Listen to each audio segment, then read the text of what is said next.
experiencia de base es que se está repoblando mucho con gente joven y con familias jóvenes, pero claro, eso implica que están trabajando y que por lo tanto estos horarios no son los horarios ideales para aquí. Pero bueno, la cuestión está en que en todas las mesas han salido cosas muy interesantes, de las que luego haremos un resumen. Y el resumen lo pondremos en disposición, obviamente se lo haremos a Manolo Doval para que lo ponga a disposición de la asociación del CIS, de todos los vecinos, y nada más. O sea que ahora vamos a hablar de modelos, ¿no? de colaboración público-innovadores, ¿no? De colaboración público-privada para la recuperación y regeneración de los terrenos en Galicia, ¿no? Que hemos vivido décadas, ¿no? de ver cómo nuestro paisaje cambiaba, cómo iba cambiando por diferentes circunstancias que ahora veremos, y parece, ¿no? que ahora surgen iniciativas desde hace ya años, pero que ahora están consolidando iniciativas tanto público-privadas para la recuperación de ese paisaje. Vamos a hablar con Fran García, ¿no? que es de la Fundación Juan de Vega.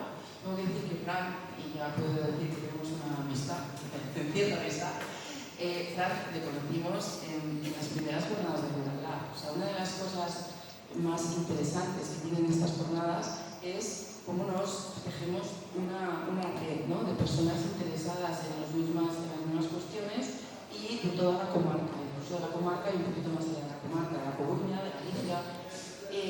Yo conocí aquí a Feder de Seitura, conocí aquí a la Fundación Tenzas, conocí a Yuma, que es la ingeniera que nos está hablando, a Miguel Teixidor de PDR, a Juan de Vega a través de Fran, a la asociación de Camouco tan activa y tan viva, ¿no? en la comarca. Entonces, todos estos conocimientos los hicimos en las diferentes jornadas de Rural Lab. Entonces, lo positivo de todo esto es eso, que nos conozcamos todos, que unamos fuerzas y que entre todos pues, tengamos un entorno mejor, más, no sé cómo decirlo, el término mejor es un entorno más cuidado, un entorno más respetado, un entorno más digno, o sea, devolverle la dignidad, ¿no? al entorno que en aquellos aspectos que haya perdido, para que pues, todos los ciudadanos de esta comarca pues, tengan una mejor calidad de vida, ¿no? que es lo que pretendemos todos. Entonces aquí tengo pues, a personas muy involucradas en lo que son las cuestiones del territorio. Fran, si quieres, empiezo contigo. Voy a seguir el turno os habéis sentado, no os habéis sentado como mujer, pero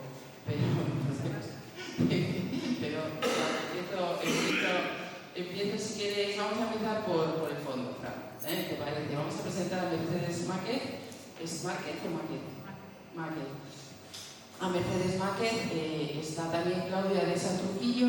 Mercedes Máquez es arquitecta, nos va a contar algo que yo creo que nos interesa a todos, que es el plan de usos del Monte Montefaro, que una de esas cuestiones también que hablamos ayer, que nos estuvieron explicando qué es lo que se pretende hacer en el nivel de rehabilitación con la Casa de los Pérez Arrá, qué es lo que se pretende hacer en el Monasterio de Montefaro, y ahora nos van a contar cómo está previsto ese plan de usos del Monte de Montefaro, que son todas actuaciones que viene muy bien que la ciudadanía pues, las podamos conocer de primera mano, ¿no? Que no sean instrumentos que los tenemos ahí, porque luego se abren o plazos de alegaciones o queremos intervenir o que participar de alguna manera. Creo que es importante que tengamos estos foros para poder fomentar esa participación, ¿no? y esa opinión sobre esas iniciativas públicas.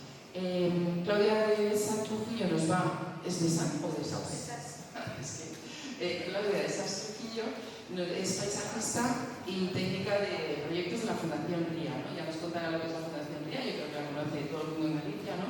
Pero bueno, nos explicará. Pedro Cruzado es una persona a la que yo admiro enormemente, le tengo un aprecio infinito, es de la asociación Vendula. Y Pedro, estoy hablando de ti. Vale, es que no te has invitado. O sea, yo te digo de alguien que te aprecia enormemente y no te invitas. Es de la asociación Betula. La asociación Betula está haciendo una labor extraordinaria para la conservación y tutela de los montes y su vuelta al monte frondoso, ¿no? La recuperación de los montes frondosos en Galicia.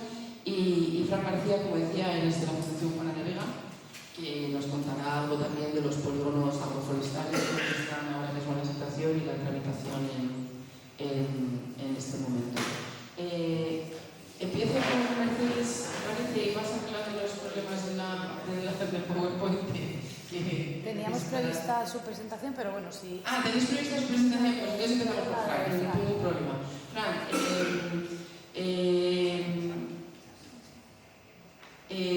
bueno, desde la Fundación Juana de Vega tenéis un montón de proyectos de colaboración público-privada. O sea, realmente sois un agente dinamizador y facilitador para la sociedad civil de la relación con la administración. Sí. Espero que funcionen los dos y siguiente paso extra, ¿vale? Abajo. Hola. Sí.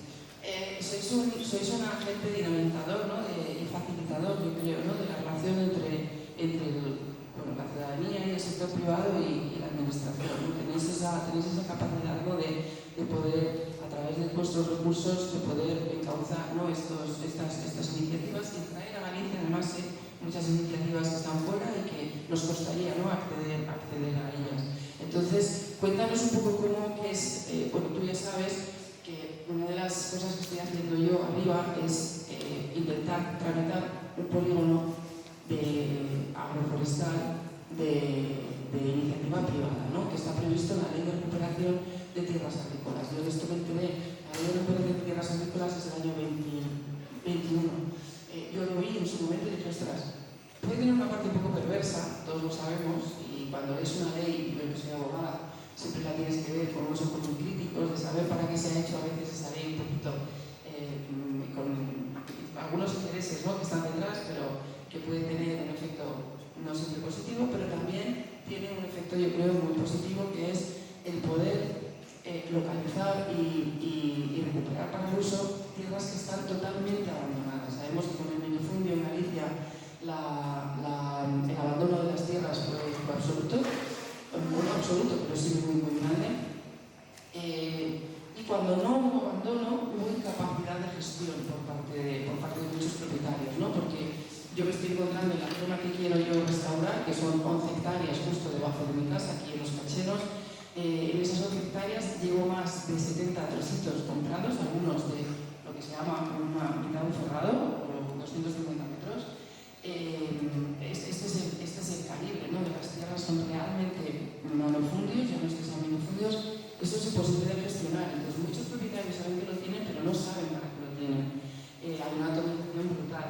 Hay otros, además, que esos mismos trocitos están en manos de, a lo mejor, la tercera estirpe de una familia, por lo cual, a lo mejor, estos 1000 metros están en manos de 4 o 5 personas. Y en otros casos, directamente ya se abandonaron en 2 generaciones atrás, porque no, 2 generaciones, no, en una generación atrás, porque eran incapaces de explotarlas y de utilizarlas, ¿no?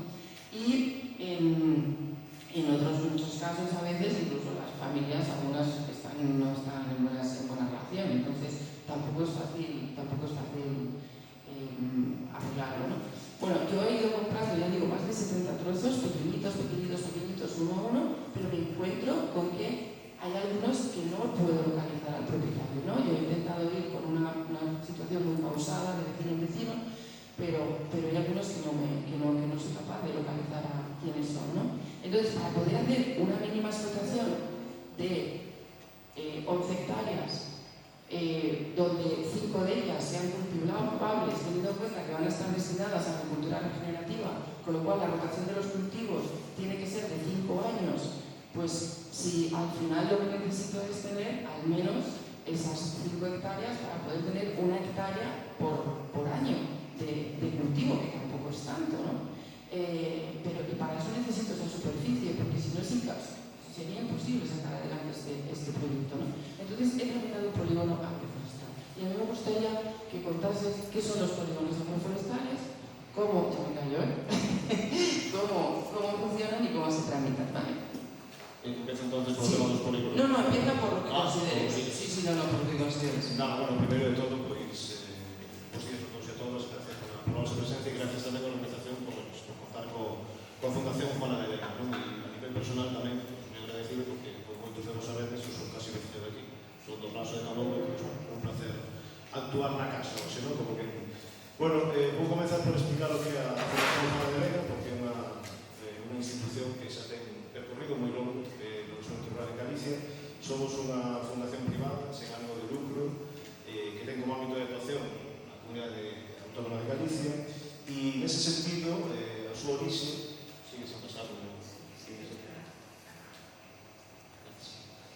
a súa orixe, pois, é esa señora, dona Juana de Vega, desa de Espoz e Mina, non?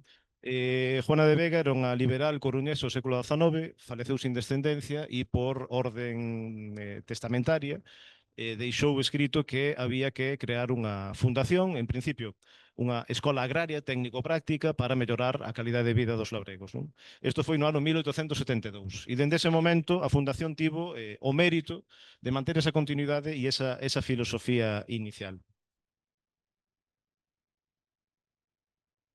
Ben, como decía, non, máis de 150 anos despois, a Fundación sigue traballando, pois, como di aí, non, para contribuir ese desenvolvemento medio rural de Galicia, sobre todo focalizándose en aspectos de innovación, en aspectos de planificación estratégica, nunha palabra, dinamizando o rural de Galicia. Temos 4 grandes líneas de traballo, 4 departamentos, digamos, desenvolvemento rural, que é o núcleo que mantén ese espírito original da Fundación, ese traballo de planificación estratégica cos sectores productivos, por exemplo. Temos un área de innovación e investigación que está focalizada en proxectos europeos, basicamente, e tamén estatais. Temos a Escola Galega da Paisaxe, que é digamos, un organismo derivado da propia Fundación que o que fai é traballar sobre os valores da paisaxe galega a través de dinamización deses valores, a través de formación, a través de posta en valor da paisaxe de Galicia, e hai un convenio con a Universidade de Santiago, esa cátedra Juana de Vega, que serve para estudiar a figura da propia fundadora. Ben, aí nesa, non sei como chamarlle, debuxo, porque non é un mapa, eso é un debuxo, gustábame comezar pois un pouco polo que decía Patricia, non? Temos que falar de esa colaboración público-privada, pero tamén en relación a esa dinamización do territorio, non? Entonces, algúns datos, non? Temos 11 millóns de parcelas en Galicia, non? Eso é unha cifra increíble, non? Para a dimensión de superficie que temos. Temos máis de 1,5 millón de propietarios. Temos un tercio de parcelas que non están ben catastradas. Eso supón un problema de xestión enorme, non? Enorme. Como decía Patricia, temos moita propiedade descoñecida. Temos innumerables problemas en ese sentido. O minifundio foi un modelo óptimo, que optimizou os rendementos do territorio durante séculos, pero agora estamos nun momento de cambio. E nese cambio pois, van xurdindo disfuncións. Non? Ben, esta imaxe pode sorprender un pouco, isto é o campo de fútbol de Limodre e traio esta imaxe por unha cuestión. Non? Mais alá do fútbol, nos está falando dun abandono. E o abandono non é só o aspecto demográfico, é tamén un aspecto de perder valores comunitarios, de perder relacións sociais. Non? Hai moitos anos que en Limodre non hai equipo de fútbol, pero tamén hai anos que en Limodre non hai xa bares, non hai relación sociocomunitaria, só queda activa a asociación de veciños. Non? E iso é moi significativo, eso nos está indicando que a maneira que temos de estar sobre o territorio está cambiando. Esta imaxe non se ve moi ben, ao fondo está a Cidade da Cultura, sin entrar no debate da Cidade da Cultura, non é o obxecto da imaxe, pero dentro desa nova relación que temos co territorio vemos que hai un terreo de cultivo, temos o Bosque de Galicia, que é creación de Isabel Aguirre, que é unha das persoas que integra o patroado da Fundación Juana de Vega. É necesario renaturalizar as cidades, é necesario ter espacios públicos de calidade, vinculados á natureza, etc. Pero tamén é moi significativo que creemos bosques de Galicia nas cidades e non cuidemos os bosques de verdade, como é das Fragas do Aume, por exemplo. Non? Entonces, en ese sentido, o que quería traer era esa idea de que estas problemáticas territoriais, estas disfuncións, xeran unha serie de problemas, non só a nivel social, como decía no caso de Limodre, senón tamén a nivel ambiental. E como mostra, pois isto, non? Isto é Bouzas no ano 2017 en Vigo. Poderíamos pensar que os temas de abandono teñen relación pois, con Ourense, con Lugo, pero realmente son problemas que nos afectan a todos en conxunto. Non? O cambio climático é unha realidade que temos en riba e nese sentido as cousas que pasan no rural galego afectan a todo o territorio de Galicia. Dende o punto de vista ambiental, por suposto, pero tamén dende o punto de vista de soberanía alimentaria, por exemplo. Non? Soemos pensar iso, ¿no? que os problemas de abandono e problemas de despoboación están no interior, pero o Concello de Galicia, con máis aldeas abandonadas, é un concello litoral como Ortigueira, casi veciños nosos, ¿no? Ten máis de 100 núcleos deshabitados, ¿no? Nese sentido, poderíamos explicar o porqué desa circunstancia concreta de Ortigueira, pero en realidade é unha cuestión que cada vez está avanzando máis, non é só no interior. Non? Neste caso vemos como ese lume que comenzou na Serra do Galiñeiro atravesou Gondomar, atravesou Vigo e chegou incluso a Avenida Europa casi no centro de Vigo. Non? É dicir, que eses problemas están aí xa, non é só cousa de aldeas abandonadas.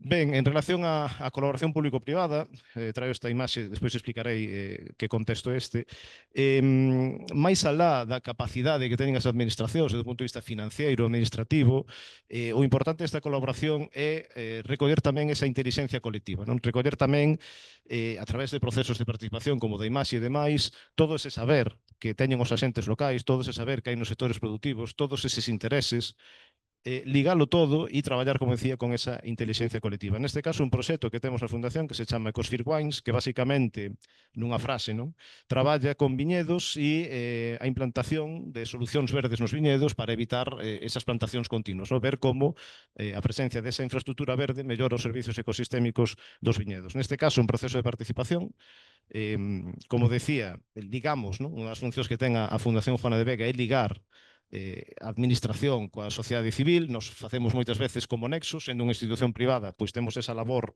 digamos, híbrida, non, en algún caso, e aquí vemos porque está o adegueiro, hai veciños, hai técnicos, hai xente do GDR, etcétera, etcétera. Non? Entón, un pouco, a importancia, o que nos focalizamos en esta colaboración público-privada é construir entre todos, esa co-creación. Ben, a nivel proxectos, vou contar unha serie deles. Vou ir reducindo porque, claro, creo que vou mal de tempo, imagino.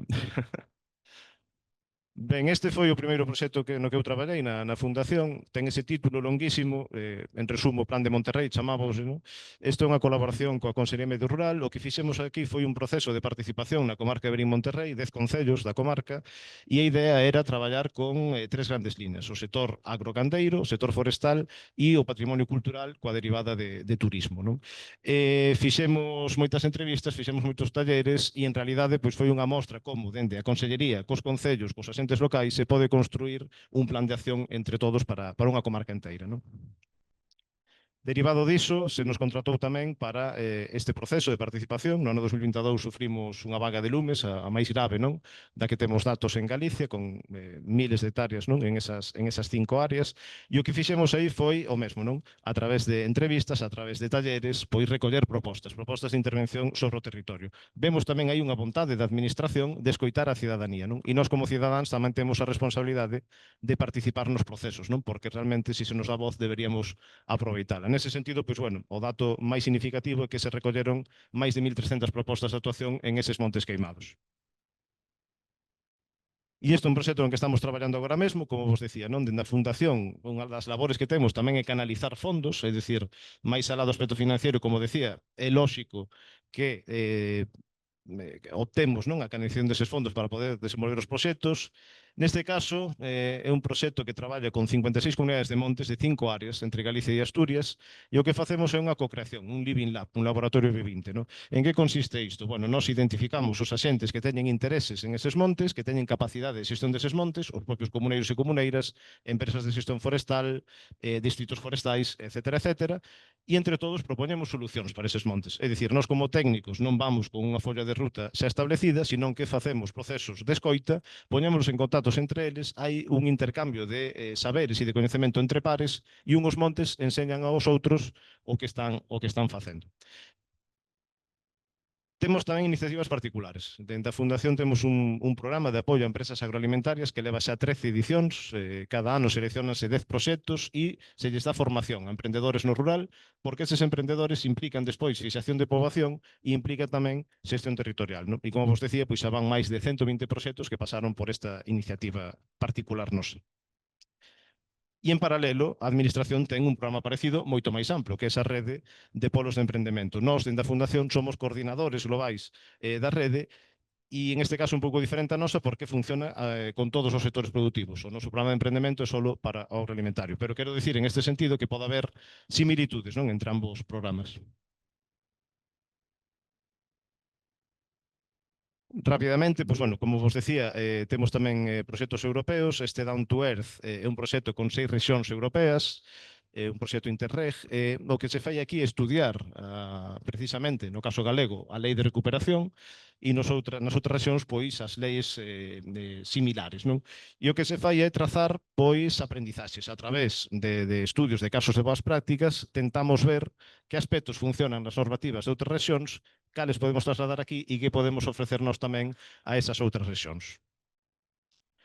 País Activo, tamén outro proxecto europeo. Aquí o que se fai é, con aldeas piloto, propostas de intervención. Estamos establecendo un plan territorial modelo para cada unha desas aldeas donde determinamos como debería ser a dinamización desas aldeas, non? A través da posta en valor dos recursos agroforestais, pero tamén a través da recuperación dos espacios de habitación e de todo ese tecido sociocomunitario.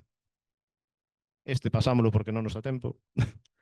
Temos tamén dentro da Fundación uns premios de boas prácticas de intervencións na paisaxe, no? Que xa leva pois bastantes edicións, sobre todo porque entendemos que o recoñecer boas prácticas tamén nos sirve de modelo para imitar en outros casos e que deben ser recoñecidas así. Non? E outra iniciativa é Vilas en Flor. Non? Falábamos de levar a natureza ás cidades, tamén ás vilas. Temos, neste momento, creo que son 42 concellos de Galicia adscritos a este programa, que consiste precisamente en eso, en embelecer os cascos urbanos das vilas galegas. E formamos parte tamén da sociedade civil. Como dio o noso presidente Enrique Sáez, somos sociedade civil, temos que ser tamén críticos, non? Somos parte do Observatorio Eólico de Galicia, coa Fundación Isla Couto e coa Universidade de Vigo. Somos parte do Observatorio Mobilidade de Terras, onde, lóxicamente, ter eses datos nos axuda moito a entender como son as diversas realidades territoriais. A modo de resumo, temos zonas altamente presionadas e altamente tensionadas no que é a mobilidade de terras, porque hai moita demanda. Pensemos, por exemplo, nas comarcas lácteas, ¿no? Donde sí que hai esa demanda de terras, e temos outras que, pola contra, a mobilidade da terra é moi reducida. ¿No? Manexar eses datos sempre é fundamental para entender que realidades territoriais temos. E despois falaríamos xa, enlazado con isto, con esta lei de recuperación da terra agraria. Non? Lóxicamente, isto é unha lei do ano 2021 que xurde precisamente ante estes aspectos que comentaba Patricia. Non? Hai que recuperar terra agraria, temos capacidade agrolóxica, pero esa capacidade agrolóxica non é ilimitada. Non? Entón, bueno, por procesos de abandono, forestación, etc., estamos perdendo ese valor productivo que cada vez vai a ser máis importante. Entón, decídese trazar esta lei de recuperación, o nome xa é ben significativo, que ten, a súa vez, pois varios instrumentos. Non? E o que nos toca falar hoxe son destes polígonos agroforestais. Non? Os polígonos agroforestais teñen como aspecto básico, digamos, non? Esa recuperación, esa posta en valor desas terras productivas. Non? Como fan? Bueno, mellorando a estrutura territorial, a través de localizar tamén a xentes xestores e desenvolvendo áreas con valor especial dentro desa agroloxía. Non? Procura reestruturar ou mobilizar esa terra sin reestruturar a propiedade. Digamos que non é unha concentración parcelaria no sentido de que a parcela sigue sendo a mesma e utiliza unha fórmula novidosa en ese sentido de agrupación e de xestión conxunta desas parcelas. A grandes rasgos, como é o procedemento? Bueno, hai dúas vías, non? Hai unha vía pública e unha vía privada. Non? Confluen en algúns aspectos, en algúnas características. ¿No? Cada polígono agroforestal, unha vez definido, ten que chegar ao acordo do 70% dos propietarios. É dicir, se non se chega á aprobación por parte dos propietarios, ese polígono non vai adiante. Ten que ter, ademais, outra característica, que o 50% da súa superficie este abandonada ou infrautilizada, non? Con criterios que, dentro da Axencia Galega de Desenvolvemento Rural, pois xulgan. Non? Nese sentido, cal sería o procedimento? Bueno, no caso dos públicos, dende a propia axencia, dende a Gader, se determina cal é o polígono, en colaboración cos concellos, faise estudio de propiedade, que orientación productiva debería ter ese polígono, e sai a concurrencia pública, de forma que hai candidatos, gandeiros, agricultores, etc., que optan á xestión dese polígono. No caso dos privados funciona de unha forma un tanto distinta. É un axente particular, unha persoa física ou xurídica a que solicita ese polígono agroforestal, ten que cumprir igualmente esas características de 70% propietarios de acordo, 50% abandono, superficie mínima de 10 hectáreas. Non? E despois diso hai que facer estudo de propiedade, hai que ter un proxecto productivo, hai que mostrar unha solvencia, unha trazabilidade desa proposta, etc. etc. Non?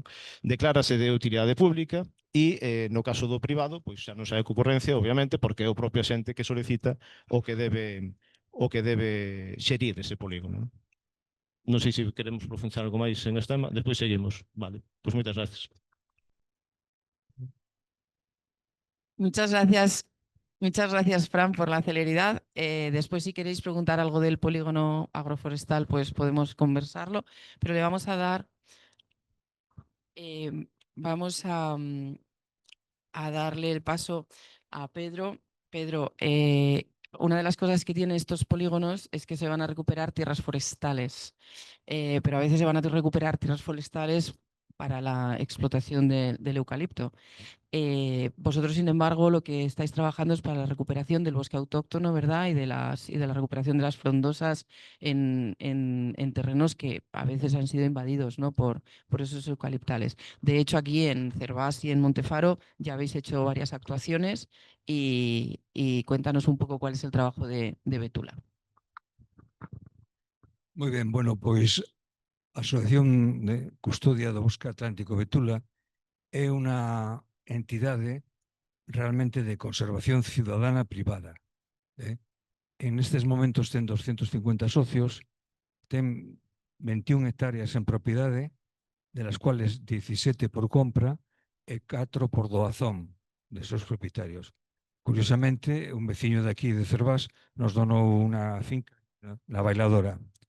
E despois, aparte desto, temos 305 hectáreas en convenios a longo prazo de custodia de territorio. Estos convenios intentaremos ampliarlos incluso a unha cooperativa que ten moitas terras e moitos espacios naturais. Os convenios os facemos directamente con os propietarios, pero en un caso, porque non tiñamos cartos, o comprou unha fundación que se chama Fundación Enrique Montoliu, 30 hectáreas no Parque Natural de As Fragas do Eume, e despois firmou un convenio connosco por 40 anos. Por 40 anos, A maioría dos convenios os facemos por 10 anos renovables. Vale. Quero destacar aquí digamos, unha dinámica nova que é a de doazón de fincas por ser propietarios. Incluso nos chegaron a doar unha carballeira maravillosa no río Ulla, vamos, moi abaixo. Bueno, en Montefaro concretamente temos unha hectárea en custodia de territorio na que fixemos unha plantación de bosque atlántico mixto e despois temos media hectárea en propiedade na Bailadora, ¿no?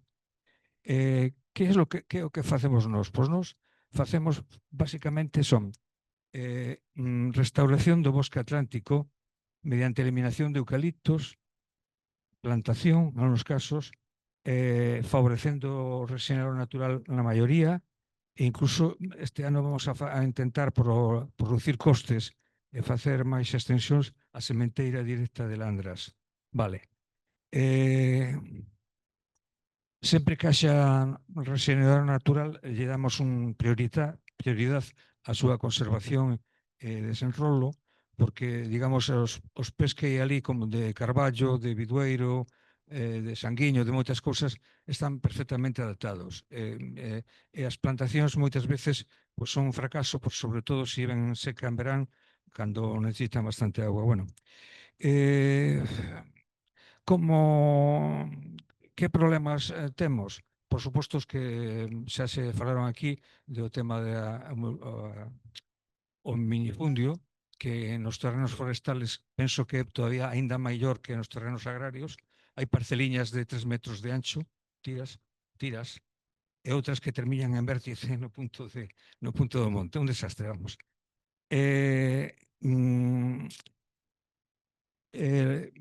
O que queremos, a restauración, ou recuperación é moi costosa en cartos e en traballo humano.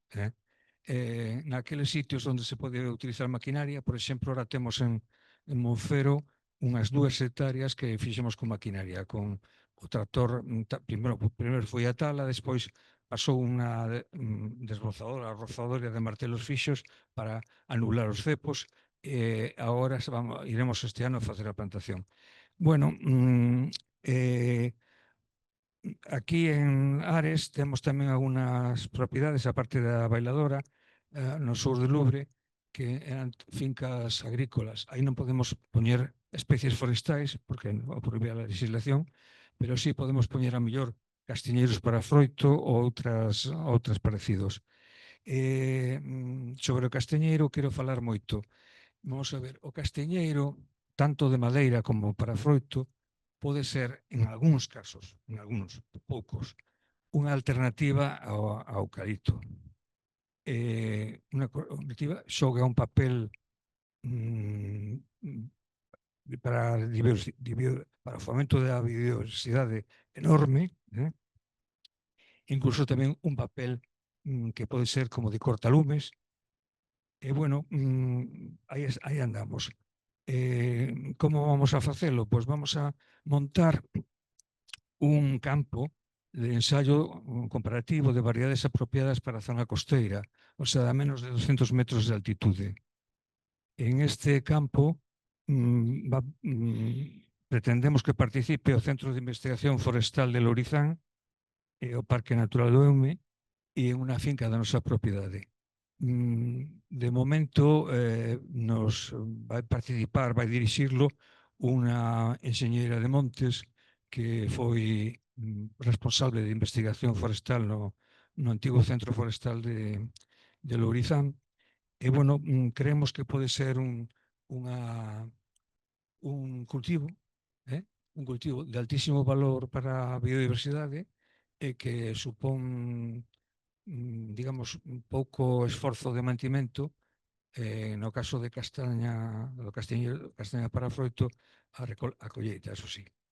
Bueno, isto que quería falar en torno aos terrenos forestais. Sobre o tema de Montefaro, vai falar aquí Cedes sobre o Plan Especial de Protección. Nós queríamos participar de algún xeito nese plan, entre outras cousas, a mellor mercando unha parcela que sexa ao menos de 5.000 metros cuadrados, con pendente non superior a 20%, para precisamente establecer ali o campo de ensayo comparativo de variedades. Bueno, máis cousas. Sobre o tema de terras agrarias, eu que decir que eu traballei durante bastantes anos no Servicio de Extensión Agraria, que xa non existe, que era un servicio, entre outras cousas, de asesoramento ás explotaciones agrarias, asesoramento independente de marcas comerciais. Sí, decía que traballei moitos anos, tanto en Galicia como despois no País Vasco, no Servicio de Extensión Agraria, que entón era un servicio, entre outras cousas, de asesoramento aos gandeiros e agricultores, asesoramento independente das marcas comerciais. Eu penso, e outros enxeñeros agrónomos e tal, pensan o mesmo, que debía de establecerse un servicio totalmente independente das marcas comerciais, que poden coexistir con o noso. Isto, además, tamén se dá en outros países como Estados Unidos ou Inglaterra.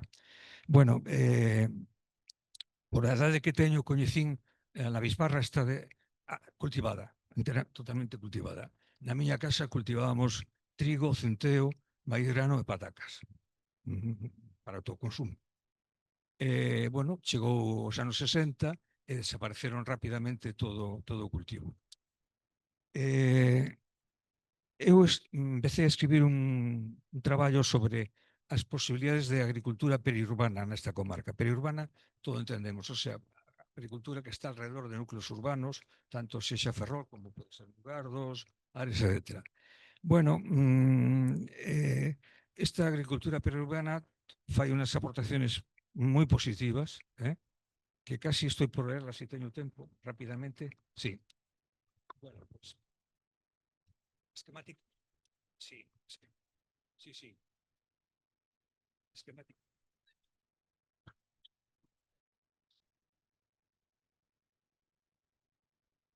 Bueno, primeiro, esquemáticamente, para a agricultura periurbana hai unas limitaciones que xa se falou aquí. A difícil ampliación da superficie agraria útil por compra. É imposible. Outro camiño é por arrendamento. Teño que decir que en Mugardos hai un gandeiro agricultor que, según as miñas noticias, ten por aquí 150 hectáreas de superficie agraria útil conseguidas mediante agrupación de parcelas. Ten un enorme mérito, eu non o coñezo, vou coñecerlo, falar moito con el, porque a mí me pasma, non? O sea, unha iniciativa totalmente privada, individual, pero que está conseguindo cousas. O sea, mediante agrupacións. Outra dificultad que temos é a disponibilidade de auga, sobre todo nos cultivos intensivos, o sea, horta e froteiras. Este é un problema serio porque, bueno, temos algo de aguas subterráneas, pero, bueno, é un problema a ter en conta, a disponibilidade de auga. En cultivos de secano, pois xa dixen, isto a auga non ten importancia, pero está o problema estructural, pero, bueno, hai un exemplo aquí real de como se solucionou o minifundio, vale? Outro problema que ten a agricultura periurbana esquemáticamente, que está exposta a sufrir certos riscos derivados da proximidade a fábricas, a contaminación atmosférica ás cidades, bueno, e despois hai peligros, como, por exemplo, o roubo e vandalismo, que é unha realidade tamén, a dificultade de tránsito de tractores e maquinaria, porque a cantidad dos camiños hai moito tráfico. Por último, pode haber algunos conflitos a vecindade que lles moleste o gando, o pequeno gando que pode haber por aí, o ruido dos tractores, etc. E sobre todo que a maior dificultad para min é que non hai un apoio político a este tipo de recuperación de terras agrarias nestas comarcas costeiras. Porque, según teño entendido, por exemplo, o Banco de Terras solamente actúa en zonas moi ben de producción de leite para a vaca. E se esquece de toda. E resulta que nas comarcas costeiras, e concretamente esta, teremos os mellores solos do país, solos xenerados sobre esquistos, con un bon drenaxe natural, excepto algúnas zonas, e con unha fertilidade media superior ás terras basadas en granito. É unha pena que, se se aplicara unha norma, eu falei unha vez con un arquitecto e me deu a idea, non? Mira, unha norma que era simplemente para poder construir unha vivenda unifamiliar, agora hai nas partes centos, curiosamente, en Mugardos, cando eu nacín, fai 82 anos, tiña 9.000 habitantes e agora ten 5.000, pero, bueno, esta casas individuais hai moitas. A norma sería simplemente, para poder construir unha vivenda unifamiliar, tiña que ser dunha parcela que lindara con outra onde hubiera unha vivenda unifamiliar. E despois con un camiño que permitiera chegar ambulancias, bomberos, etc. Con esa simple norma, casi bastaban planes de urbanismo. E non a desfeita que temos. Teño que decir, eu traballei moitos anos na Deputación do Departamento de Agricultura e Montes da Deputación de Álava. Ali este asunto de construir onde algún lle pete, imposible. Totalmente imposible. A defensa do solo agrario é decisiva. É decisiva. Aquí, como o valor da terra durante todo o tempo sigue sendo para solar, pois así estamos. Bueno, aportacións positivas da auga, moi esquemáticamente tamén. Por exemplo, é unha agricultura de proximidade, con todo o que eso supón. Supón, entre outras cousas, a liberdade dos consumidores para elegir os seus produtos. Despois, por exemplo, pode ser unha reserva de biodiversidade. Por exemplo, estou pensando, cando eu era rapaz, había todo por aquí, cantidad de paspallás, había incluso un bando de perdices no Castro das Escadas e había outros moitos paxos que desapareceron por completo. Os últimos, non sei se quedará alguna por aquí, foron as rulas. Européndola, sí. Todo isto, en canto se abandonan os cultivos, desapareceu. Despois, contribuye, esta agricultura periurbana, pode contribuir modestamente a autoabastecimiento. Esta zona, si facemos un estudio, resulta que dependemos totalmente para alimentarnos, pero totalmente. Bueno, en otras zonas de Galicia hay un excedente de leche que se exporta y tal, pero aquí nada. Aquí si hubiera una guerra, o pasaríamos bastante mal, porque además a xente xa non sabe, aunque se quixeran cultivar, xa non sabe cultivar. Todos os que sabían cultivar morreron ou son como eu, xa personas casi discapacitadas. Bueno, despois outra cosa que permite aproveitar con certas condicións os residuos urbanos, non? Digo con certas condicións porque eu me pregunto onde van os lodos da depuradora que temos aquí cerca. Nos, na provincia de Álava, a depuradora da cidade de Vitoria nos pidiu unha utilización agrícola dos lodos. Claro, eles tiñan un problema grandísimo cos lodos e resulta que ali fixemos un análisis e os lodos non se podían utilizar na agricultura porque tiñan uns contidos de zinc e cromo moi superiores aos que permite a legislación. Entón, alguén se lle ocurriu traer de Bacía Madrid e de Gabá, en Barcelona, 2 trenes con pós. Pero resulta que este compós urbano tiña cantidad de fragmentos de vidrio. Por tanto, o famoso compós urbano tampouco vexo. E, por certo, en agricultura ecolóxica, que foi o meu, estive traballando os mis últimos 5 anos de profesional, me convertín en especialista en producción ecolóxica. En producción ecolóxica está totalmente prohibido a utilización de lodos de depuradora. Bueno, podo decir que os lodos de depuradoras de Bilbao se botaban fora das aguas territoriais con unhas gabarras que se abrían polo fondo e ali fora. Ali van todas, alá vai todo. Bueno, que posibles impactos negativos pode tener a agricultura periurbana? Pode tener algunos, ¿no? Sí, bueno, con esto quiero decir, apuntar unas posibilidades, unas cosas. Termino. Te devuelvo o micrófono para que fales. Pues ten algún problema de... No te importa si lo pasamos a Mercedes. Lo vamos a pasar a Mercedes porque hemos visto, bueno, Pedro es un pozo de sabiduría, se lo sabe todo, lleva trabajando en el mundo agroforestal décadas, ya lo hemos visto, que tiene unas cuantas décadas. Has hablado de seguridad alimentaria, ¿no? Y yo creo que todos estos proyectos de recuperación de todas las tierras agrícolas de la zona podrían contribuir mucho a esa seguridad alimentaria, que ahora estamos hablando de seguridad, y la seguridad solo no es una seguridad civil, sino también alimentaria, ¿no? Fran nos ha hablado de la tramitación de los polígonos, pero para tramitar polígonos necesitas también tener, aunque esté mal catastrado, aunque esté mal recogido, ¿no?, en el registro, pero sí que necesitas conocer la propiedad. Hemos visto cómo hay programas de custodia del territorio que también se les está cediendo terrenos pues, para que mantengan esa custodia y esa regeneración hacia el bosque atlántico, pero también tienes que conocer la propiedad. Pero nosotros tenemos aquí en Montefaro una situación muy especial, que es 700 hectáreas de Montefaro, donde no está catastrado. Hay 250 hectáreas son, ¿no? Bueno, ahora nos dice Mercedes, que no están catastradas, que pertenecen, se sabe, a más de 700 propietarios, que los propietarios sí saben, algunos, no todos, dónde están sus tierras, otros no lo desconocen porque tienen las partijas hereditarias donde les dice un monte en la Treuma, un monte en Ocavalo, un monte y no saben exactamente dónde está ubicado. Y no están catastradas precisamente porque eso estaba ocupado por los militares y era una zona de afectación a lo que era el cuartel que estaba en el monasterio de Montefaro, y no se dejó catastrar, yo no sé por qué, la verdad, no se dejó ni catastrar esos terrenos. Entonces hay un problema de gestión descomunal porque no se puede tramitar un polígono, no se puede hacer una cesión masiva a una custodia del territorio, no se puede gestionar tampoco porque hay propietarios que no saben dónde tienen sus terrenos, aunque algunos sí que lo saben. Entonces, ha sufrido realmente un abandono.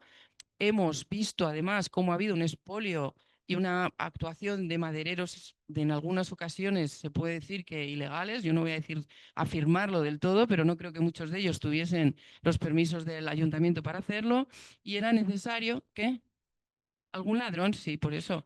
Y era muy necesario que tuviese un plan de usos, ¿no? El ayuntamiento ha tenido la iniciativa de hacer un plan de usos y Mercedes viene para contarnos un poco en qué consiste, ¿no? Mercedes, adelante. Bueno, bos días. Eu vos contar, este é un instrumento de planificación que todavía está en tramitación. Presentouse agora para aprobación inicial e en breve saldrá a exposición pública para que toda a xente poda participar. O sea que non é todavía un documento cerrado, ningún documento definitivo.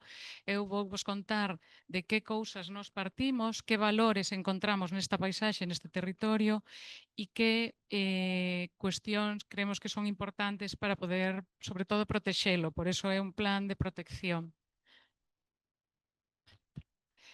Bueno, xa todos sodes de aquí, coñecedes onde estamos no Golfo Ártabro e non é casualidade que este territorio teña estas características, non? Estamos nunha costa moi accidentada, unha costa que polo seu clima, pola súa situación e polas súas orientacións, dende o principio dos tempos, poderíamos dicir, tuvo unha ocupación moi intensiva do territorio. E é por eso bueno, estamos na comarca paisaxística do Golfo Ártabro Exterior, que abarca estos territorios, e como vos decía, este territorio tivo sempre a preocupación este é un plano do ano 1772 donde podemos ver xa todas as defensas e castelos que estaban para protexer esta costa, non? Porque era unha costa moi bueno, atacada por piratas, era moi rica. Por iso, parécenos moi importante salientar que isto non é solamente o que pasa en Montefaro ou en Punta Coitelada, senón que é un sistema que abarca todo o Golfo Ártabro. Está moi documentado, moi estudiado. A Diputación da Coruña ten feito moitos traballos sobre este territorio e estas baterías de costa. Este libro que vos deixo aquí de José Manuel Yáñez recolle toda a historia, todas as pezas, todas as baterías. Bueno, si estades interesados no tema, é un libro moi interesante. Bueno, temos todos estes elementos de baterías que foron abandonados a finais casi do século XX, e temos tamén este territorio, o Monte Faro, que, como indica o seu nome, era os primeiros puntos que alumeaban os navegantes, non? Que recorrían estes mares. E temos tamén o Mosteiro de Santa Catalina de Montefaro, que xa creo que vos contaron onte, non? Que ten un plan director. Este plan que vos vou contar eu toma algunhas das iniciativas do plan director que afectan ao que é o territorio, pero non tanto os usos que se podan establecer neste mosteiro de Santa Catalina, que terá que ter o seu plan de usos. Bueno, este é o maravilloso territorio que temos, e como vemos aquí xa empezan a aparecer algunhas das cousas que estabades falando, non? Que afectan ao espacio natural.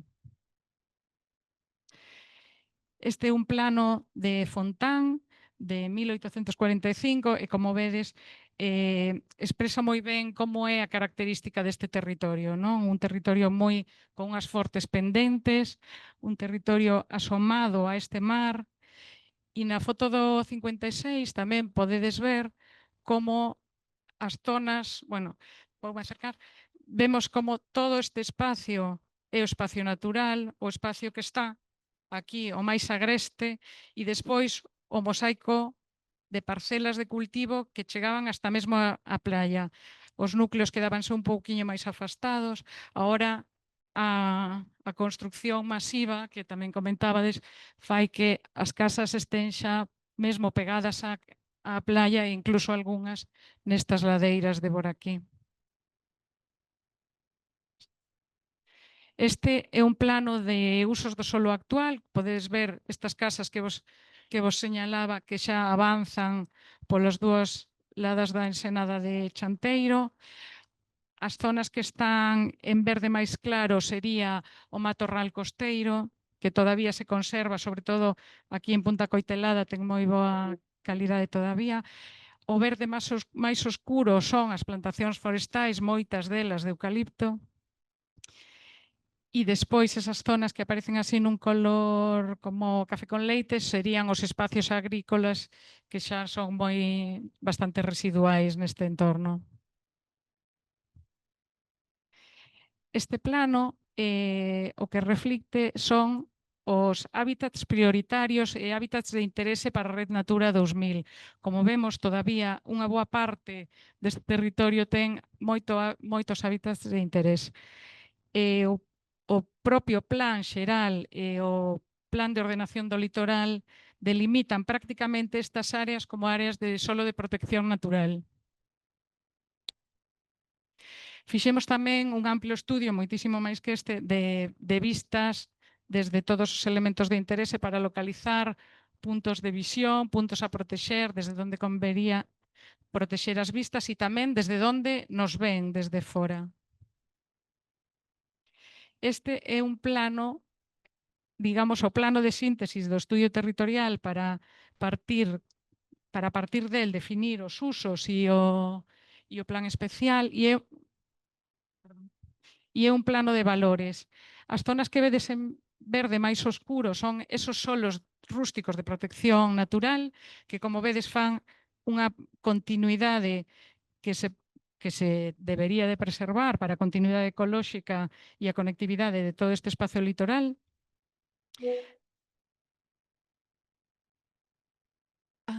As manchas de color laranxa serían os suelos que teñen frondosas, arbolado de frondosas, que como vedes é bastante escaso nesta zona.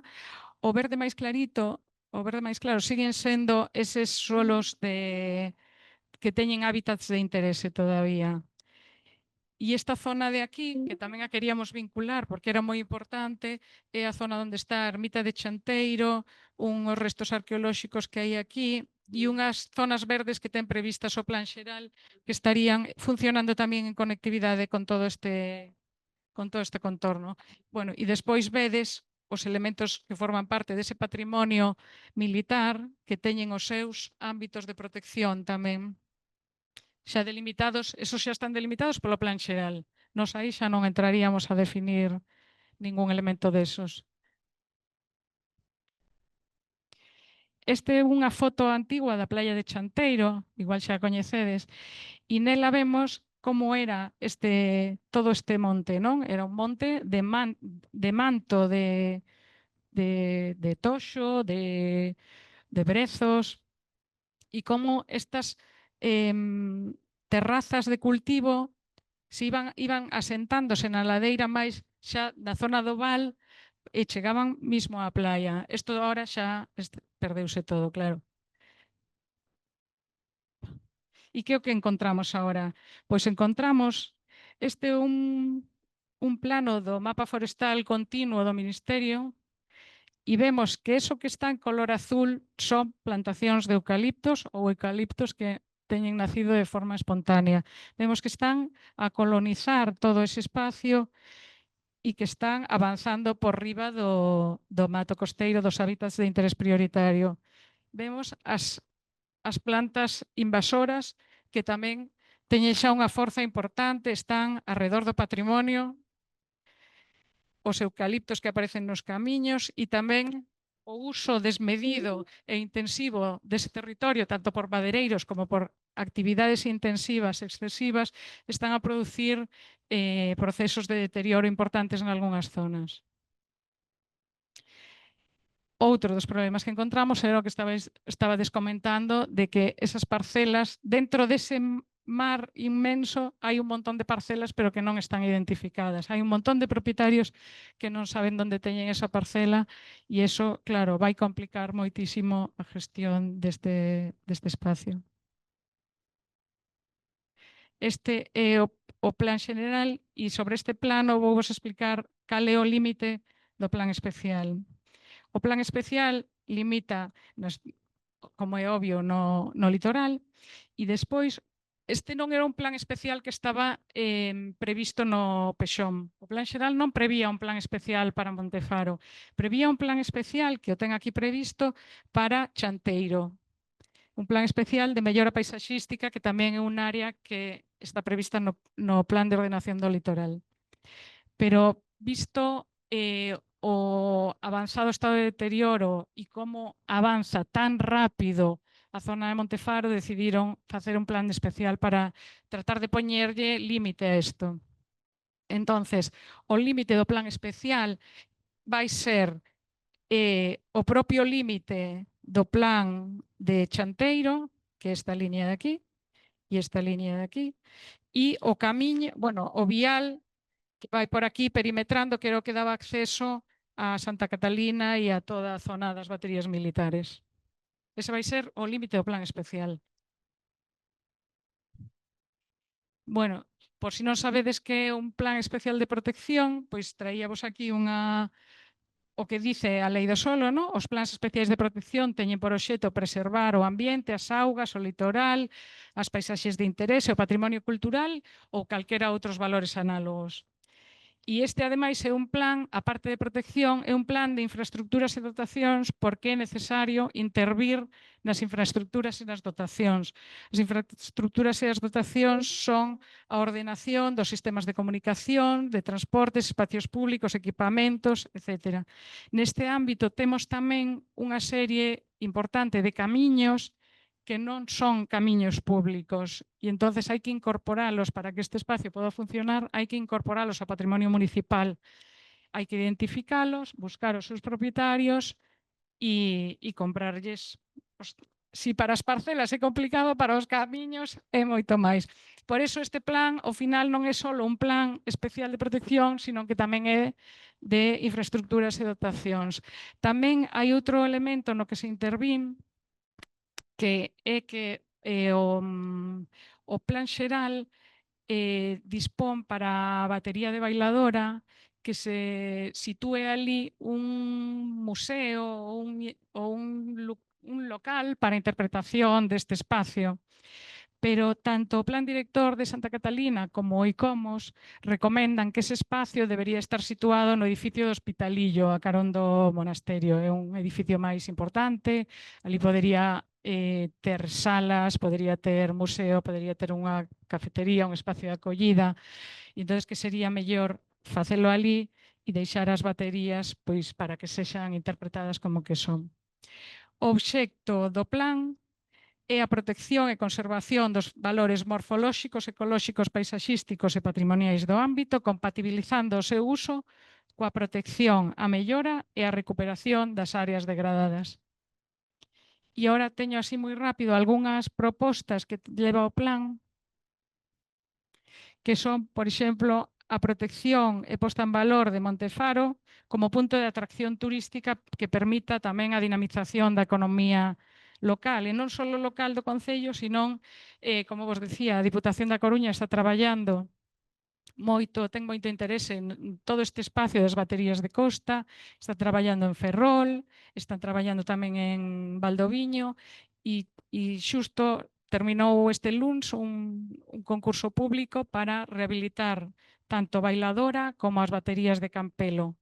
Entonces, en un mes ou así teñen que entregar a proposta e xa teñen os fondos europeos para rehabilitar esas dúas baterías.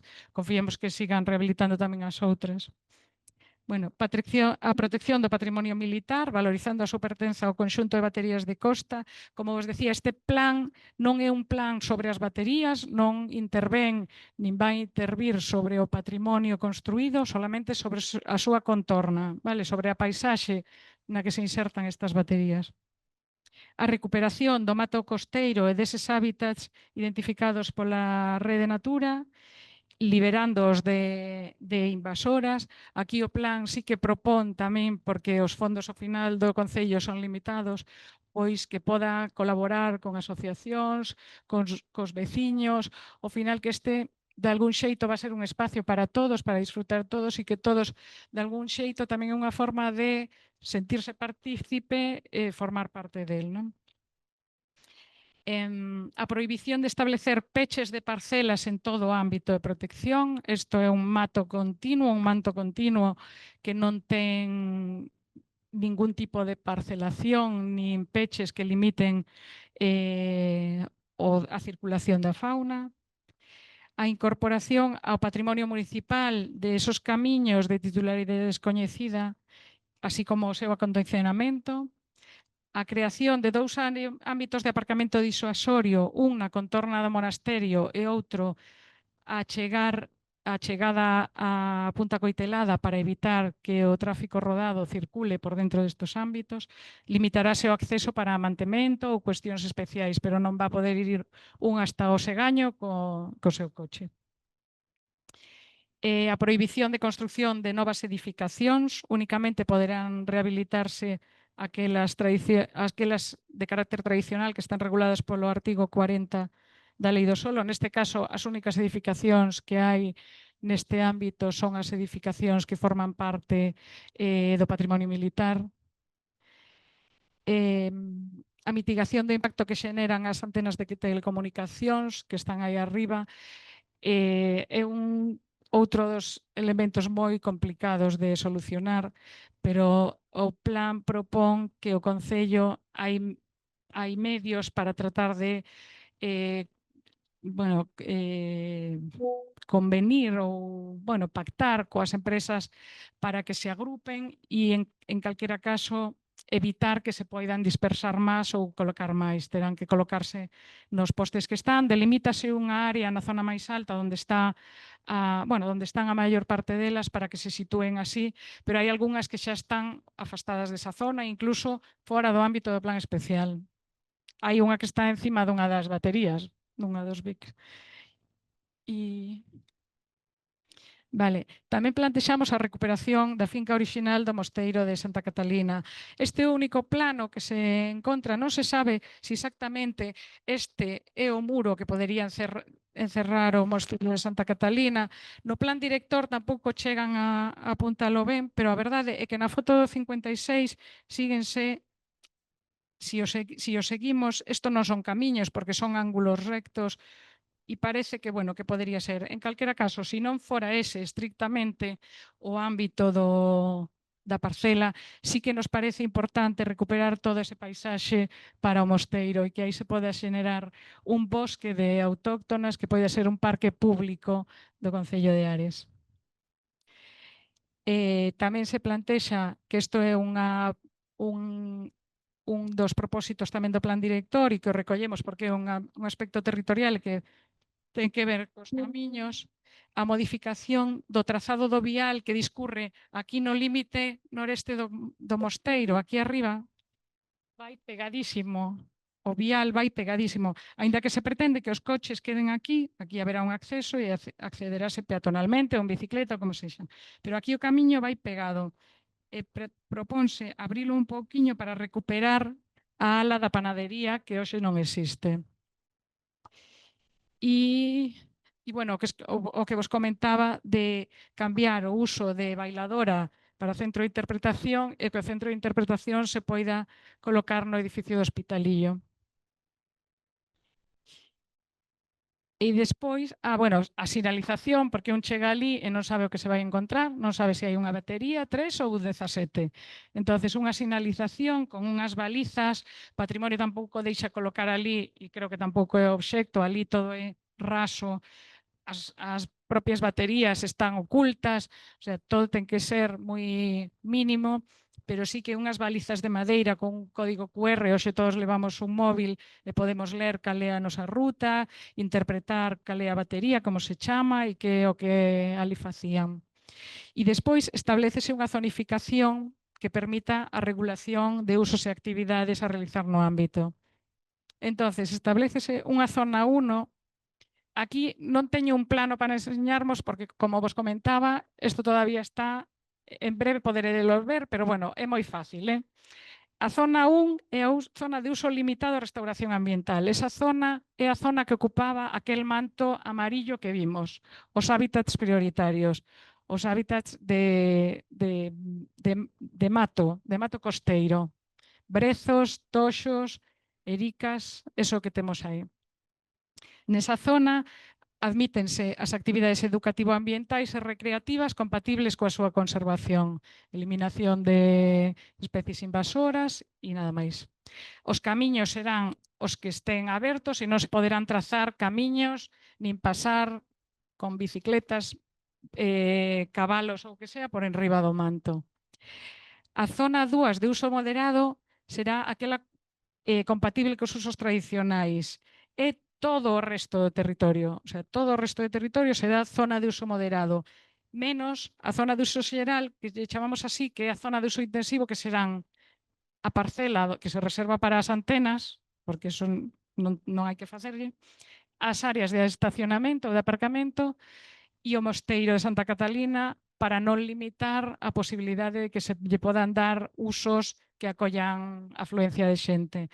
O resto das parcelas será unha zona de área tampón na que se desenvolvan usos e actividades respetuosos coa contorna, agropecuarios, aproveitamentos tradicionais, actividades culturais, deportivas, de ocio e todo tipo de actividades que demande a población que non sexan edificatorias, vale? Non se vai poder construir nada neste contorno.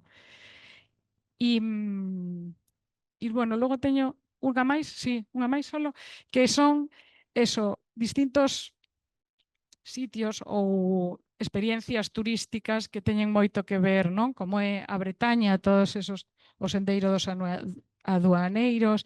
Hai unha páxina que ten xa recollidas as baterías militares de Ferrol, unha páxina de turismo científico, bueno, Cabo Tiñoso en Murcia e o que vos contaba, non? Que a Diputación acadou o ano pasado 2 millóns do plan de sustentabilidade para rehabilitar estes territorios que é importante que teñamos en conta que forman parte dun conxunto e que toda esta costa ten un valor excepcional.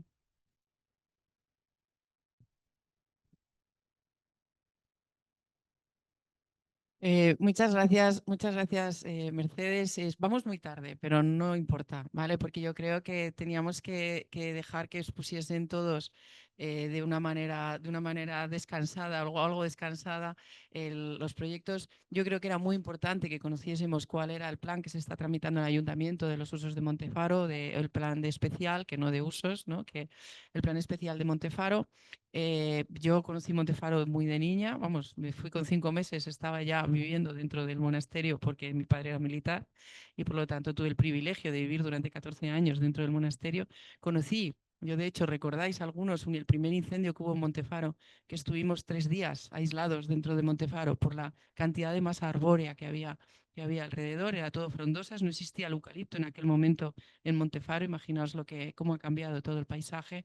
Y para mí es una ilusión tremenda que se esté tramitando este plan. Y por favor, como ha dicho Mercedes, va a estar expuesto a alegaciones, hagamos ese uso del derecho de participación que tenemos los ciudadanos para poder opinar sobre el plan, que era uno de los objetivos, que se conozca aquí para que todo el mundo pueda participar, ¿no?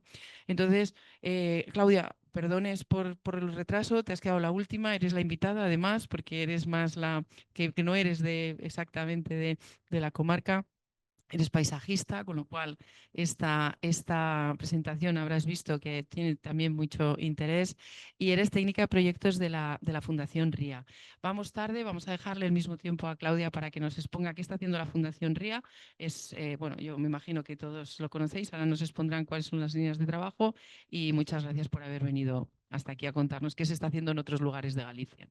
Bueno, primero de todo, muchas gracias por invitarnos a participar. Ya habéis visto que soy la única castellano parlante aquí, lo siento, lo sufro y no sé hablar gallego. Está ben. Bueno, bo día e vou intentar ser breve, porque o proxecto Laboratorio Ecosocial é un proxecto moi complexo, longo e de explicar. Entón, a Fundación RIA nace en 2017, creada por David Chipperfield, arquitecto inglés que seguramente coñecedes, afincado en Corrubedo, Santiago de Compostela, na zona do Barbanza, e traballamos para a planificación territorial e promover a cultura da arquitectura. traio este proxecto do Laboratorio Ecosocial do Barbanza, un laboratorio vivo para a xestión multifuncional e a custodia colectiva do territorio, porque é un proxecto no que estou traballando, basicamente, e creo que ven perfectamente co tema da mesa, non? Si tedes algunha dúbida, porque vou intentar ir rápida, podedes ver na página web Barbanza Ecosocial, escribirnos por correo electrónico ou falamos despois e me preguntades tranquilamente. O Laboratorio Ecosocial do Barbanza nace en 2020. Ante esta realidade, a área xeográfica na que traballamos é na Serra do Barbanza e arredores.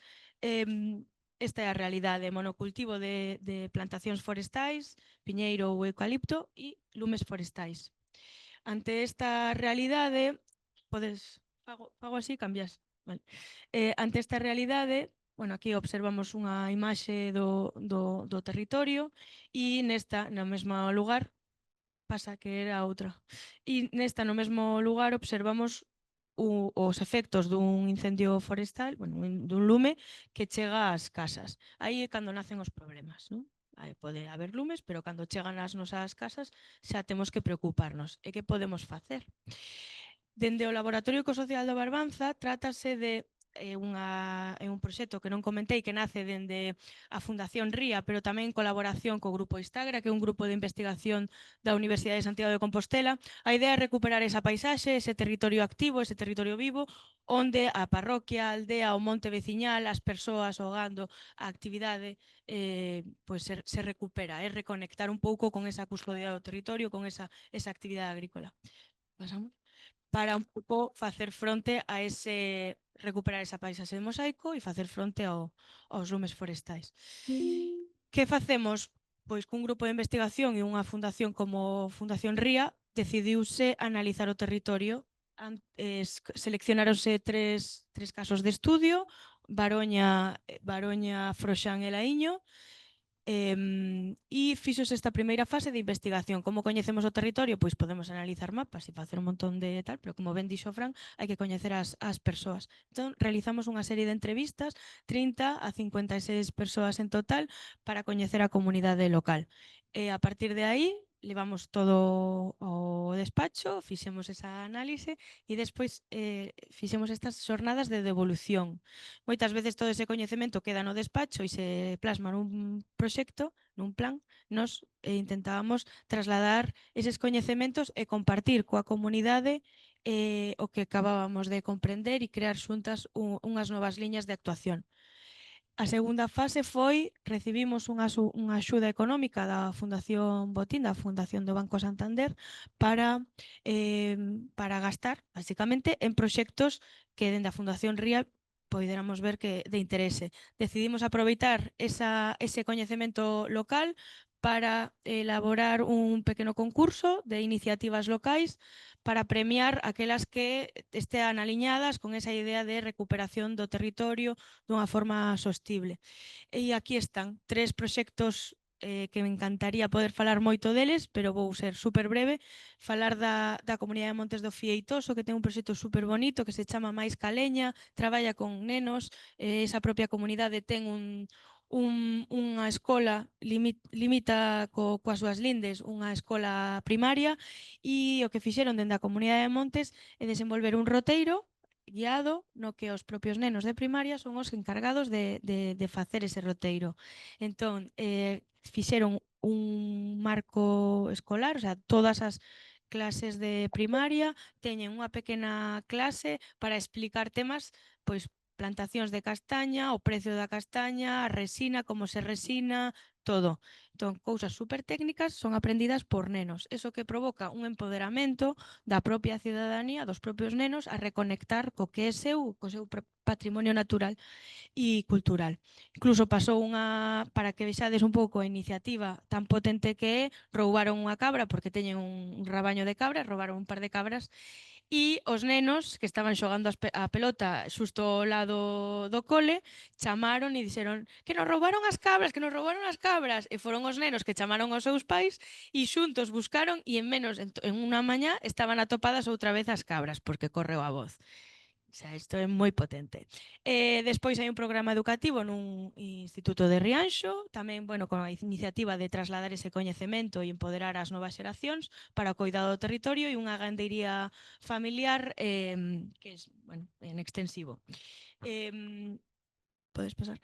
Bueno, ademais destas iniciativas que se premiaron, o que fixemos foi a transferencia de coñecemento, coa mesma idea de moitas veces todo queda nun caixón, a idea é plasmalo. Entón temos unha páxina web que aí intentamos tela máis activa posible, redes sociais, actualmente ademais de YouTube, Instagram e Facebook, pois temos un X, o antigo Twitter e LinkedIn, e despois elaboramos con todo ese aprendizaxe deses anos de traballo, unha publicación que podedes descargar de forma gratuita en PDF na páxina web cando éramos estibles. Aí recollimos todo, fixemos mapas, diagramas e tamén hai parte de texto onde explicamos todo o proceso e as conclusións que sacamos do traballo. A parte de, bueno, participación en prensa.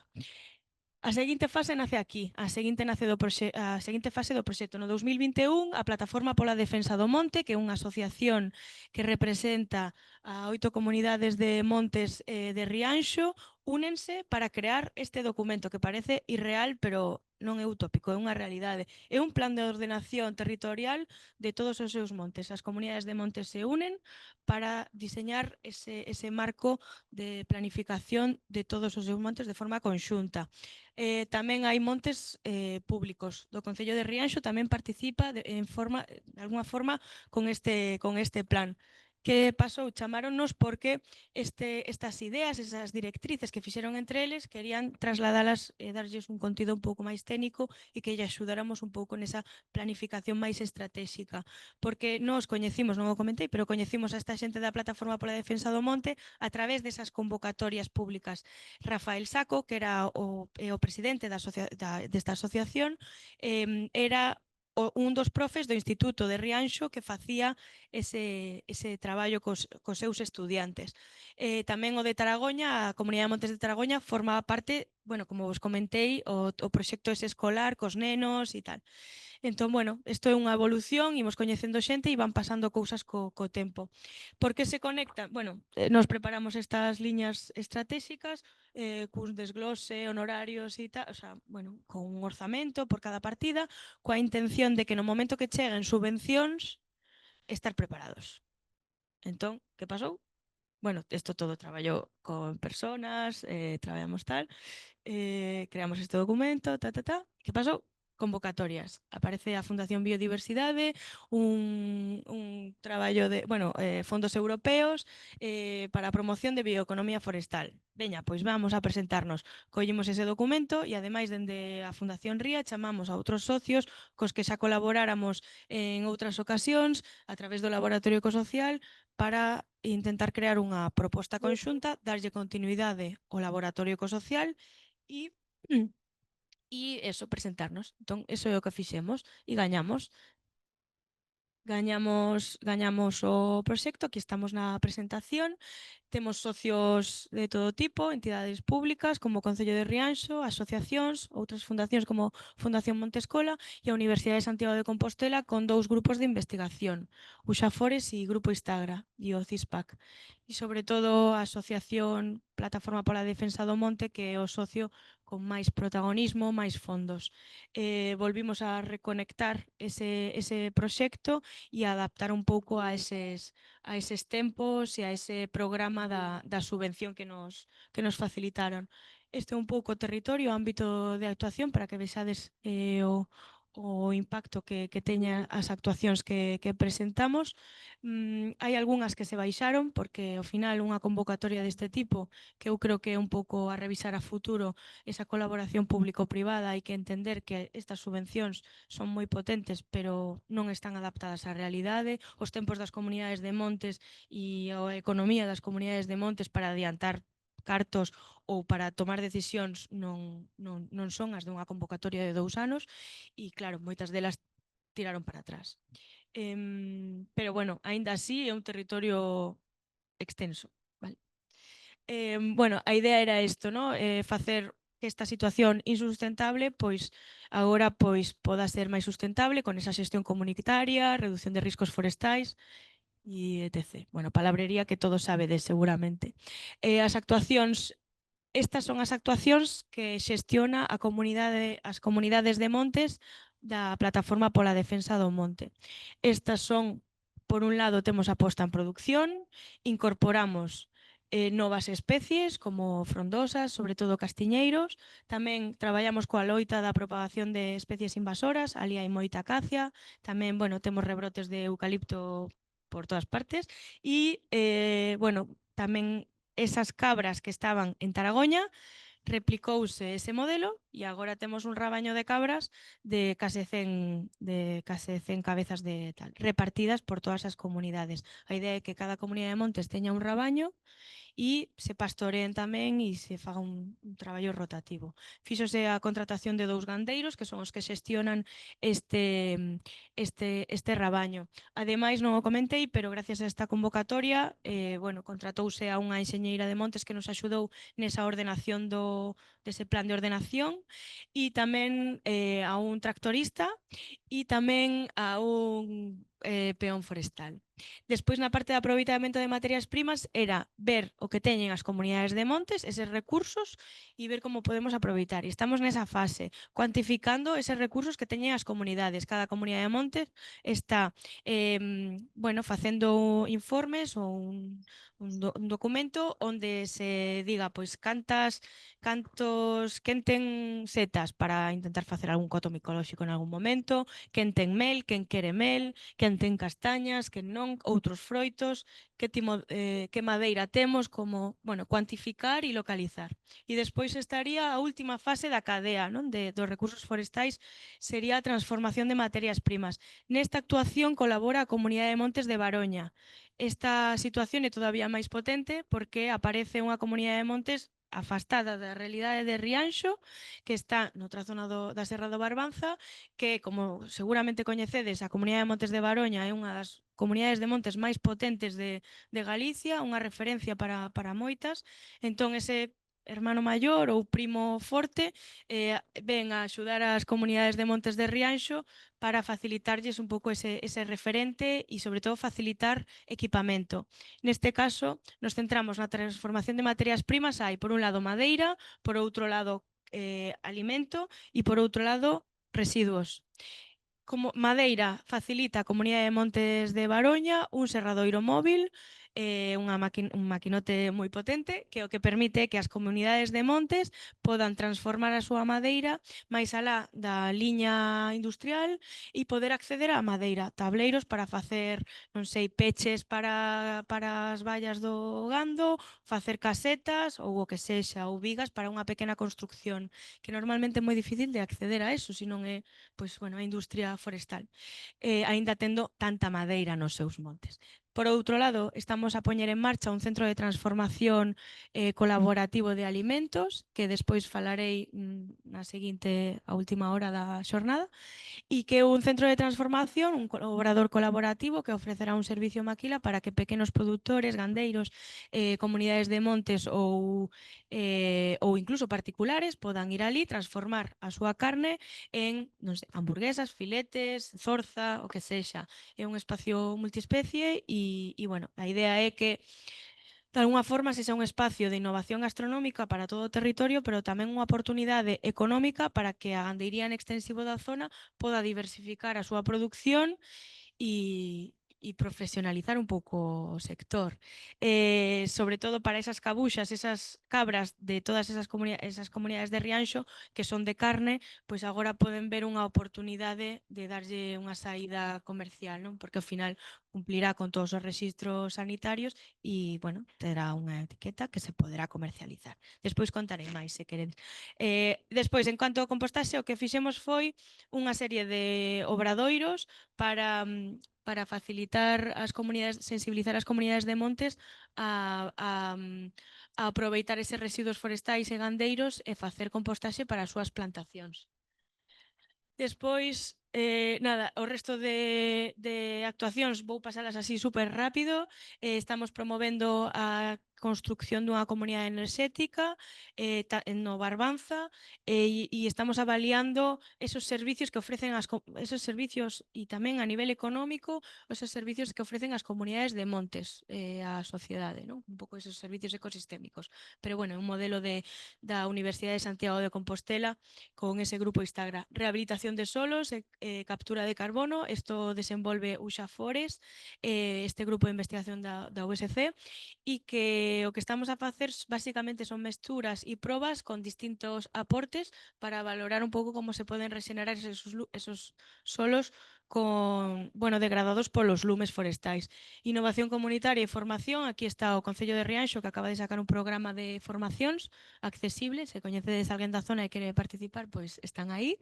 E despois a Fundación Montescola con esas brigadas deseucaliptizadoras que cada domingo traen a 30 personas, son todo un éxito, a verdade, de como as persoas de todas partes van ali a Claudia, ahora desacaciar. sí que te tengo que cortar. Vale, pois nada. ¿Te Despois, podes pasar, por favor, recibimos 2 millóns de euros, un pouco temas de tal, cartas de apoio, por suposto, e quería pasar un pouco unas fotos para que vexades que isto é unha realidade, que non é simplemente eu explicándovos esta historia. Aquí está o plan de ordenación conxunto con as actuacións que se fixeron ata agora, personal contratado, tamén contratamos empresas, por certo, un total de 6, un tractor que estaba infrautilizado agora puxes en funcionamento, que isto é a importancia de que a xente se una para asumir gastos e aproveitar e loitar un pouco tal. Isto, a plantación de 2000 castiñeiros en Leiro, na parroquia de Leiro, e aquí aproveitouse esa plantación para facer o tema dos residuos, ese grupo de usafores, con estudiantes. Un pouco todo integrado. Bueno, pues es... E, bueno, se queredes ver máis imaxes, un pouco... Mientras yo termino, vamos pasando imágenes. Sí, ya y... está, gracias. Claudia, es súper interesante. O sea, este es el modelo que tendríamos que seguir aquí. Nos faltan los 2 millones de euros y nos falta... 2 millones de euros a repartir en un montón de Y nos actuacións, falta Claudia. que despois tampouco... Nos faltan los 2 millones de euros y Claudia para gestionarlo. Pero yo creo que lo tenemos todo. O sea, tenemos el ayuntamiento que está planificando el plan especial, tenemos el patrimonio, tenemos las necesidades y los problemas que tienen en Barbanza, tenemos la Asociación Betula, tenemos a Juana de Vega, tenemos, ¿qué más tenemos? Tenemos Leiro, porque también tenemos una zona que se llama Leiro, tenemos el GDR, o sea, lo único que nos falta es que nos organicemos y que realmente entre toda la sociedad civil seamos capaces de impulsar un proyecto como este, porque tenemos todos los mimbres, tenemos todas las instituciones, tenemos todo el apoyo y falta que seamos nosotros los que demos ese paso adelante a través de todas las asociaciones como el CIS y las asociaciones de vecinos. Yo ahora... Vamos fatal, media hora tarde o casi 35 minutos, yo voy a sacrificar el café, ¿vale? Vamos a tomar un café 5 o 10 minutos y volvemos para que no se retrasen todas las mesas. Hay que sacrificar siempre lo lúdico por el trabajo, vamos a seguir trabajando y en 10 minutitos cada uno que se sirva un café que casi se lo traiga a la silla y que sigamos hablando. Es una pena que no podamos tener diálogo, pero han sido 4 ponencias súper importantes que yo creo que todos tenían que traer el testimonio y después, si acaso al final, si las mesas siguientes sois generosas y no os vais de tiempo, Yuma, te toca a ti hacer lo que no he hecho yo, a ver si podemos al final tener un diálogo, ¿vale? Venga, gracias.